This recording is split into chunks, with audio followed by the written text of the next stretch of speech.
banking everything on a U22 player who has an injury history because that's what you have available to pay for, or signing a free agent, a this is distressed asset FC. Instead of Craig out, go do Hanauer out. Dude, I'm sorry. Do it. I don't care. That's fine. The first one is this is agenda that a lot of people were dishing last night, which is that the Jesus Ferreira is just bad agenda, which you could say is strengthened based on another game where he was ineffective. No, I think that take is ridiculous. Like that he's bad at soccer. Yeah. People say this stuff sometimes, and like I get it, like heat of emotion, and he hasn't been playing well. He hasn't fit into this team at all. The guy has 50 plus goals in MLS. You literally like can't be bad at soccer and score 50 plus goals in MLS. Like that's not possible. I've watched him play enough to know he is good at soccer. You're saying two different things, like if he's bad at soccer or if he just isn't fitting into this team right now. He's not fitting into the team right now. He's not producing. And he's not playing good right now. He is bad right now. Yeah, so that's the caveat you used when I was pushing back last night was like right now. Okay, yeah, he's playing poorly right now. That's obvious. Like anyone can see that. But like the take, which I saw, you didn't dish this take. You gave the caveat. But the take that he just sucks and is bad is, I think that's ridiculous. Like he was a best 11 player in the league. I think that he is bad as a number 9. I think he is a bad striker. I think that he is undisciplined as a striker. I don't think that he should be put at the 9, but the problem is you signed him to play there. And so there is some sort of... Did they sign him to be a pure 9? I don't think so. I mean, that's what he's ended up playing out of necessity, but... Absolutely. They planned to play him off of Jordan, is what I assume. Craig, come on the podcast. But you have to acknowledge that Jordan is not going to be able to play every game. Who is your backup striker? That's where the planning was suspect. Who is your backup striker? If you're looking at the depth chart, it's Jesus Ferreira. Jesus Ferreira doesn't fit in there. Yeah. I could have told you that. If you play like well, Jordan I don't know. plays, that's a little revisionist because I thought that was a good idea. I'm saying if you're trying to play the same system of Jordan Morris. Right, okay. If you're playing the Jordan Morris system of him at the 9, it was never going to work. I mean, you've known, I've long known, he plays the 9 and had in the past very differently than a poacher, center forward, like striker kind of player. I think that I dished this take. I think Paul Rothrock would be way more effective in that position and having Jesus out wide to play off of him because he understands the space better and he is happy to move over, give that space to a player like Jesus Ferreira to kind of come in and overlap him. He can also be out on the wing. Jesus Ferreira is a space goblin. And I'm not talking about, what's that movie with Michael Jordan? Space Jam? I'm not talking Space Jam. He's a space goblin. Dude just wants to be everywhere on the field. That's a good thing, but it's also a bad thing when you're a target 9. He's not a target 9. He's bad at that. He is bad in certain moments. He's played bad, regardless of where he's played. He's played bad on this team this season. He is not a bad player. Okay, yeah. I can accept that. The next agenda, the Sounders defense is just bad agenda. Similar agenda, but talking about the defense now, which, it's early enough in the season where I'm not gonna call that. Yeah. But they are off to a bad start. Just way too many shoot yourself in the foot type concessions. It was happening again in this game. And this was the highly touted best defense in the league last year. Only gave up 35 goals. And that's really what carried this team through those rough times. And like you said earlier, they don't have that to lean on right now. Like last year, you could hang your hat on that to an extent through some of that stuff. And I think the ominous thing about what's going on right now is it's like, oh no, they're actually not playing well on that side of the ball either. And if they played like the Sounders defense of last year, maybe you're able to stay in a game like that. Yeah. I mean, San Diego looks good enough that maybe not anyway, but you're not getting embarrassed like that if you play defense somewhat competently. Exactly. And if this was just this one game, that would be one thing, but it's not. Every game you get one of these gaffes. It's been every game pretty much. Houston, San Jose, all of them. There's a lot of time for RSL. them. Yeah. There's a lot of time for them to right that ship and prove this agenda wrong. So I'll say that. But right now it's looking kind of hot. They're bad. They're bad. Right now they are bad. I don't know what it is, but I think also you got to realize the formation is different. right? Like they're playing more counterattacking. That was what I said in the beginning of this season. I said, I am interested to see, because we saw them give up a ton of goals in preseason on those counterattacks, on this stuff, these weird defensive breakdowns centrally and outside. That's right. It did happen in I preseason. literally I literally said that. I said, I am nervous. I am nervous about this. I'm nervous about when you have Nuhu going forward. What's he going to do when he has to track back? What's it going to happen when Jackson Reagan gets caught up because he's helping a defensive midfielder? What's going to happen with these three center backs? It's bad. It's not working. And I'm kind of shocked that we haven't gone back to a more defensive formation, knowing that the offensive production is just not there without Jordan. You might have to start grinding 0-0s and 1-0s again. Well, and that's what you did last year. And that's why I'm so confused, because Brian literally said, the last home game, I believe it was, in the presser, he said, we need to start getting points before it's too late. Okay, well, if you want points, sometimes you have to grind it out. Most of the time, you have to grind it out on the road. Why are you playing counterattacking soccer against San Diego FC? That's fucking stupid. I just don't think that was the game. I think how it played out. That's what the formation is. I think how it played out on the field had to have been vastly different than what the game plan and the instructions were, because like you don't play a Western Conference road game like that ever. Like when you're, especially against a team like this. This team has been a good road team pretty much for the whole Schmetzer era. They know how to play these games. They've taken a ton of results in games like this. They won 8 road games last year. They haven't scored on the road. This year, you mean? Yeah. Yeah. No. Well, they haven't won on the road. They haven't scored on the road. This year they've been awful on the road. But like I'm saying historically. So that's just why I don't think they were instructed to go out on the field at Snapdragon and get into a track meet like that. That had to have been a plan that went off the rails. Maybe, but there's just that's no what way. They've been doing. Not to like what was a game that was comparable to how that's played basically out. what they did with LAFC, right? But that was a home game. Sure, but I'm just saying, like, they scored 5 goals in that game too. Absolutely, and that's the high of it. Yeah, I'm not gonna discount you working. Can't do that I'm just on saying, the that's what I'm getting at. Is Yeah. like I'm very confused as to why what made Brian successful last year and what brought them to where they were was when they were struggling, they just focused on defense. They just played defense and they made their opportunities. Why are you not playing like that right now? I understand that you want to play attacking soccer, you want to play interesting soccer, you want to do all of this stuff, and that's what we were asking for. But there's times when you have to grind out results when you're shorthanded. They're shorthanded. They're very shorthanded. Why are you trying to play attacking soccer right now? See, like I guess there's no way for us to know. For me, if we're doing blame pie, I think that's got to go on the guys on the field, like that, because again, Sure. like there's enough experience on this team, guys who have been on this team playing together for years now to know that you don't. Maybe that's part of the don't problem. play like that on the road, like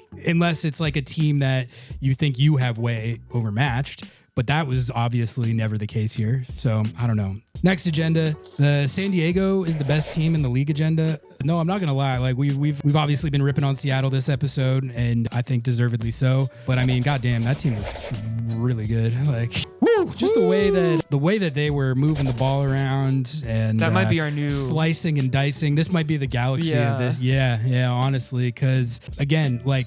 They had that buzzsaw type look to them where they looked like they were playing at a different speed. The one-touch passing and one-touch play boom. is my favorite type of soccer to watch. I think it's everyone's favorite, like when they the are team just locked in, man. Yeah. And I mean, it's also easy when you get out early and score. It's easy to play like that. It's easy to play a little bit more free when, there's not this like weight on you of we need to get one. We're in a scoring drought. That's part of the Sounders' problem too, I think. There is a big weight on every single one of those players on the field. They know they're playing bad. They don't want to lose. And you have San Diego, who's just been ripping it up, and they're playing a lot more freely. They're playing with confidence. They got the vibes on their side. The cities embrace them. The home games look lit. I mean, tip of the cap. They got it going on right now. And San Diego's a great city. Yeah, I like San Diego. I've only been there a couple times, but I got nothing against it. So best team in the league. Early to say that, but they literally look like they're in that tier of like the Columbuses, Cincinnati's, Inter Miami's, like whoever you want to name. They are earning their place in that. So good for them. I'm interested to see if they hang on, but we'll see, but it looks sustainable to me. It looks sustainable to me. If the injury bug comes, it's not like I can spot a fraud. Everyone knows my fraud watch meter's like pretty good. Yeah. And it's not going off at all. It's really not. Like St. Louis, I could tell right away. Like that team, I think they're that good. Yeah. It's tough too because they literally said how they were going to play from Committed the jump. Committed to it and are playing that way. And everyone clowned on them.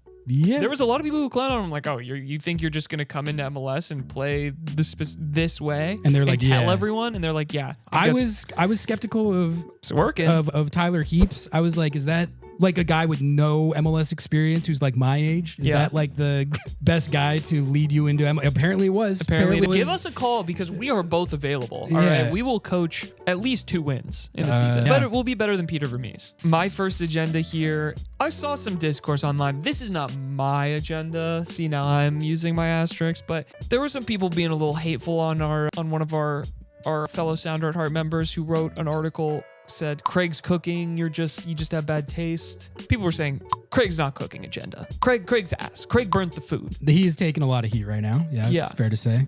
But how do you feel about that, I guess? Because I don't really see this as a Craig Waibel issue as much as I see this as like there's a lot of underlying problems stopping this team from performing to their top quality. There's certain things that obviously I think you could pinpoint on Craig. For me, like Jesus is one of those deals where you like can't really say no. It's too good of a deal to pass up, and also it doesn't fit it. He's not fitting in with this team.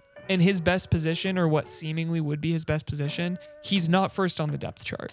And does Brian have the balls to not play him? I think there are 3 things that will determine this agenda. Number 1 is how the Ferreira thing pans out. Like if that doesn't get better and it's like this all year, Craig Wise is going to take the blame for that. Yep. We need to see what happens with Ryan Kent. That's where I'm like, if he hits and is an impact, move the needle type player for this team and elevates this team, Craig Wives will get the credit for that. So we have to see how that pans out. And then we have to see how De La Vega makes it through the rest of this season. If he keeps going in this injury cycle and can't contribute and can't be an impact player because he can't stay on the field, Craig Wives is going to take the blame for that, because the narrative will be that he might have signed a talented player, but a player that had an injury history, had trouble staying on the field earlier in his career, and you put yourself in a situation where you spent a lot of resources and capital on a guy who can't really play. Yeah. So I think this is our first year where we're getting a really good assessment on Craig Wives, because I feel like a lot of the heat he's taken up to this point, it's for, like it's like A-Bear and Moose or whatever. That stuff like that is not what I judge a GM on. Buying out Raul was one. Okay, yeah, but to me, the biggest thing that you judge a GM on is like their big signings, like the big swings that they take, the big money that they throw around. Yeah. Do you get difference makers and impact players that can help you compete for trophies with those resources? And the Ferreira and Ryan Kent and now De La Vega, those are the determining factors, I think, on how to judge that. So the rest of the season is going to tell us. There are clear outcomes that will tell us the answer to this, and I think we have to wait and see. I also think, for me, I get annoyed with this talking point consistently because people think that this is just some gem, some you get a different sporting director and immediately the team is going to be signing the next Messi or is going to be signing Ricky Puig too. Yeah, no, your issue's with the owner. Your issue is with the owner. I'm fine with that. He's cheap as fuck. He is. He's broke. He's broke. We will both say that. I think he would admit that. That he's broke. We'll ask him. But I think he would admit that he is not going to compete with He's Atlanta. not Arthur Blanking. He's not. And like we've said, if you like that kind of spending, be an Atlanta United fan. They're fun to watch. They don't win, but they're fun to watch, and they sign cool people. And that's not to say that Craig doesn't have to work within those means, but the reality is the budget that's set is shitty. It's shitty. And banking everything on a U22 player who has an injury history because that's what you have available to pay for, or signing a free agent, this is distressed asset FC, okay? Yeah. And it's hard. It's hard because if you look at it through that lens, right, of this is the reality of this football club. this is how we operate. This is our modus operandi is we find good deals on players. We have good pedigree within the international market. So we're able to like get those distressed assets to pick us over other clubs. Good youth development. Good youth development and a coach that can generally integrate anyone into the locker room and solve problems, right? What do you think they're going to get? Like, there is inherently a higher level of failure that's going to happen because of that. And so if you're constantly beating Craig's ass about this, it's silly. Like, I'm not going to... You could argue just devil's advocate. Like, yeah, I think you could argue that with all the constraints that you mentioned, if it's not about even Craig, if anyone is showing to be ineffective at moneyballing, then give it to someone who you think could be more effective. Sure. And I'm But here, we don't know yet, I don't think. And I'm here to hear that out. But if I'm looking on paper, which I'm sorry, a general manager, 99% of their job is on paper. Right? You're prospecting. Fantasy, yeah. You're prospecting, bro. You're playing Football Manager. You don't know what's going to happen. On paper, every single person loved the Jesus Ferreira trade. Why? Because he wasn't a DP. He was TAM. Okay, that's where people get mad is like Jordan Morris, DP escalator, Albert Rusnak, DP. Fine. We can have that conversation separate. But then everyone's stoked about the Ryan Kent deal. Even national pundits are like, I'm shocked that he was able to get that deal done. Even fans who are critical of everything that Craig Waibel has done, like the Ryan Kent deal. Yeah. So that's my defense of Craig. I don't care either way. I'm going to be honest. Whatever sporting director you put in there, I think they're going to do a fine job. I don't think that they are the reason that you lost this game, that you lost other games, that the team's not performing, whatever. Because he was in charge last season and they made the Western Conference final. So I do think you have to judge these things on process over results sometimes. The process on the Ferreira deal makes sense. It like does. Anyone who's saying that they like don't get why they would do that, or like they have like superior ball knowledge, so they knew that Ferreira like wasn't gonna fit on this team right away, or whatever. Like when you have a 50+ goal scorer, best 11 player in the league who you can swing on TAM money, not as a DP, like you can't not do that. Like that's bad. It's bad process to not do that, even if it's a player who's a little trickier tactically to fit in, as he's proven to be. You still got to make that deal. Like there's no way you don't make that deal. Yeah, and there's conversation, fair enough, to be had about how it's working, and maybe Craig's relationship in the trio of owner, coach, and GM. That is fair. But I think that like the things they're pointing to is like, oh my God, they lost this game, Craig out. What are you talking about? The players that are on the field are to blame. The coach is to blame. What are we crashing out about Craig for? He brought in reinforcements. What are we talking about? Again, I'll say like I think for me what it is like a lot of the issues that people express towards him are more to do with on high. Yeah. That like he like you mentioned, like he's working with what he's given. Yeah. You know? So go listen, instead of Craig out, go do Hanauer out. That's fine. I don't give a fuck. I don't give a fuck. Dude, I'm sorry. Do it. I don't care. That's fine. Like this team, this team has proven very like effective at the money balling over the years. And like what I've been saying the whole time is that whatever their approach is, whether it's spending big or not spending big, I don't care as long as they're winning and contending. Right. I really don't. And to this point, they've done a great job of that in their history as a club. They have a better trophy case than just about anybody besides the Galaxy. So they've done it to great effect through the years, but right now, as we sit here today, it looks like it might not be working as effectively. Yep. And again, like I'm going to let this season play out before I fully judge it. But like, I mean, I definitely understand where the frustration comes from. But yeah, I mean, I basically agree with what you're saying. Yeah, listen, change your hashtags. Go Hanauer out instead. I don't want to hear the Craig out shit until the end of the season. And until we get more on De La Vega and so you're Hanauer sell. Wow, that's even a more radical position than Craig out. Well,